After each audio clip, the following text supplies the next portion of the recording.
अस्सलाम वालेकुम दोस्तों कॾहिं कॾहिं इंसान ते अहिड़ो वक़्तु बि अची वेंदो आहे जो राति जे अकेलाइनि में वेही इंसान पंहिंजो पाण सां ॻाल्हाईंदो आहे ऐं चवंदो आहे त छा सिर्फ़ु इहा ई ज़िंदगी आहे जंहिंजे लाइ मां रोज़ु जियां ऐं रोज़ु मरां थो।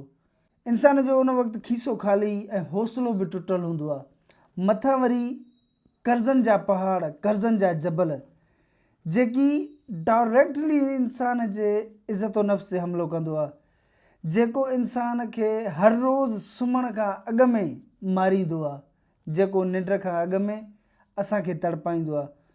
दोस्तो, जेकॾहिं हीअ वीडियो तव्हां ॾिसो था त सम्झिजो तव्हांजी ज़िंदगीअ में अञा का चिणग बाक़ी आहे ऐं चिणग जॾहिं बि वधी करे बाहि थींदी आहे त उहा जबलनि खे बि ॻारे छॾींदी आहे। दोस्तो, अॼु मां तव्हांखे the total money make over जो उहो पैगाम थो ॿुधायां जंहिंसां लखे माण्हुनि जी ज़िंदगी तब्दील थी चुकी आहे ऐं तव्हांजी बि तब्दील थी सघे थी जेकॾहिं तव्हां चाहियो त। दोस्तो, पहिरीं पॉइंट पंहिंजी ज़िंदगी में जेका तव्हांखे यादि करणु घुरिजे त उहा इहा अथव त असांजी आमदनी कॾहिं बि असांजा माली हालात बहितर नथी करे सघे। इहा पॉइंट तव्हां पंहिंजे नोट करे छॾियो त असांजी आमदनी कॾहिं बि असांजा माली हालात बहितर नथी करे सघे।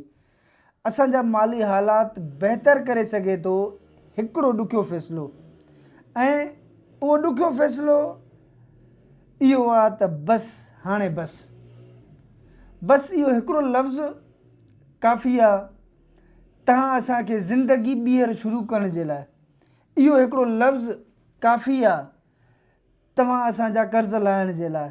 इहो हिकिड़ो लफ़्ज़ काफ़ी आहे असांजी ज़िंदगी ज़ीरो खां ॿीहर शुरू थिए ऐं हीरो ते पहुचे। दोस्तो, पॉइंट नंबर 2 यादि कजो, असांजा दुश्मन असांजा ख़र्च हूंदा अथव, ॿियो कोई बि न। असांजो सभ खां वॾो दुश्मन अथव असांजो ख़र्च, ऐं इन दुश्मन जा 3 रंग हूंदा अथव, इन दुश्मन जा 3 चेहरा हूंदा अथव। उनजो पहिरियों जेको चहिरो आहे उहो अथव फालतू ख़र्च, अजायो ख़र्च, ऐं इन दुश्मन जो ॿियो चहिरो अथव ॾेखाव जो ख़र्च, जेको ॾेखाव हूंदो ॿियनि जे लाइ आहे तबाही पंहिंजे लाइ आणींदो आहे। ऐं इन दुश्मन जो टियों चहिरो अथव ओचितो ख़रीदारी। दोस्तो, जंहिं ॾींहुं तव्हां दुश्मन जे इन 3 चेहरनि खे शिकस्त ॾिनी उन ॾींहं खां पैसो तव्हां सां वफ़ादार थी वेंदो। उन ॾींहं खां पोइ तव्हांजो पैसो तव्हां वटि रहणु शुरू कंदो। दोस्तो, पॉइंट नंबर 3 थो ॾियांव, यादि कजो, कर्ज़ असांजो दुश्मन। कर्ज़ खे पंहिंजो सभ खां वॾो दुश्मन सम्झो।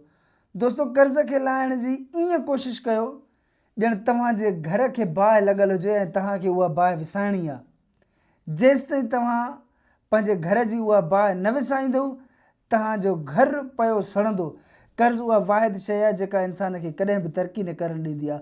कर्ज़ उहा वाहिद शइ आहे जेका इंसान खे कॾहिं बि ख़ुशि रहणु न ॾींदी आहे। एतिरे क़दुरु जो तव्हां पंहिंजी मोबाइल खणी हथ में ॾिसंदव यार फलाणे कॉल कई आहे ऐं पैसा घुरंदो, सम्झो तव्हां मरी वियव।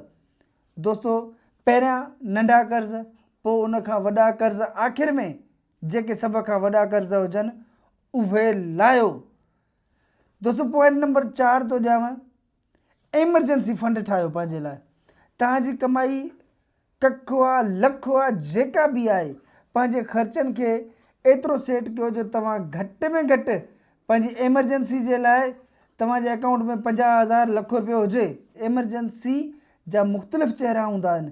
एमरजेंसी कॾहिं असांजो कारोबार ख़तमु थी वञे एमरजेंसी अची सघे थी, असांजी नौकिरी ख़तमु थी वञे एमरजेंसी अची सघे थी, असांजो एक्सीडेंट थी पए एमरजेंसी आहे, असांजे घर में बीमारी अची वञे एमरजेंसी आहे। जेको तव्हांजो लखो रुपयो फालतू एमरजेंसी जे लाइ अकाउंट में पियो हूंदो उहो तव्हांखे सुकून ॾींदो। दोस्तो, पॉइंट नंबर 5 थो ॾियांव, क़ुर्बानी ॾियो। हिन वक़्तु क़ुर्बानी ॾियो। महिनत वधीक करणी पए कयो, सादो खाइणो पए खाओ, सादो पाइणो पए पाओ, पर यकीन कयो तव्हांखे अॼु जी क़ुर्बानी सुभाणे अहिड़ो इंसान बणाए करे उथारींदी जो ॾिसण वारा चवंदा त यार हे ओचितो अमीर थियो कीअं। तव्हां असां हज़ारे माण्हू ॿुधा हूंदासीं यार हिन वटि त कुझु न हुयो, यार हे ओचितो अमीर कीअं थी वियो। दोस्तों ओचितो कोई बि अमीर न थींदो आहे, कंहिंजे बि मथां पैसनि जी बारिश न थींदी आहे। ख़र्च घटायो, आमदनी वधायो, पंहिंजा हालात बहितर कयो। को बि मसीहा, को बि फ़रिश्तो असांजी मदद करणु कोन ईंदो, असांखे पंहिंजनि पेरनि ते पाण बीहणो आहे।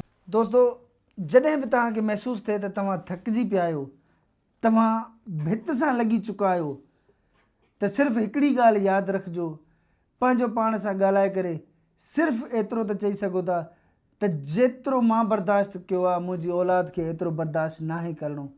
जेतिरियूं ॾुखियाइयूं मां ॾिठियूं आहिनि, मुंहिंजी औलाद खे एतिरियूं ॾुखियाइयूं न आहिनि ॾिसणियूं। मूंखे पंहिंजनि पेरनि ते बीहणो आहे त जीअं मुंहिंजी औलाद पंहिंजनि पेरनि ते बीठल हुजे। वधीक तव्हांजी मर्ज़ी आहे दोस्तों।